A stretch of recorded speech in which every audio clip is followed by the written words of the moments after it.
বন্ধুরা, আজকের ভিডিওতে আমি আপনাদের দেখাবো কোন স্বপ্নে দেখলে কি হতে পারে।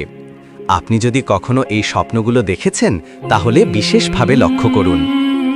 নাম্বার 1, আপনি যদি দেখেন সাদা আলো বা সাদা কাপড়, এটি শুভের ইঙ্গিত, আল্লাহর কাছ থেকে হেদায়াত বা নিয়ামতের সংকেত। নাম্বার 2, আপনি যদি দেখেন নবী বা পবিত্র ব্যক্তিত্ব, এটি শান্তি ও আল্লাহর নিকটতার ইঙ্গিত।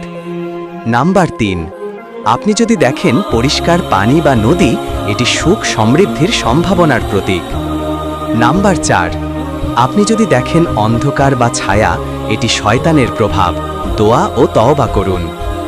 নাম্বার 5, আপনি যদি দেখেন সাপ, সতর্ক থাকুন, বিপদ বা প্রতিপক্ষের ইঙ্গিত হতে পারে।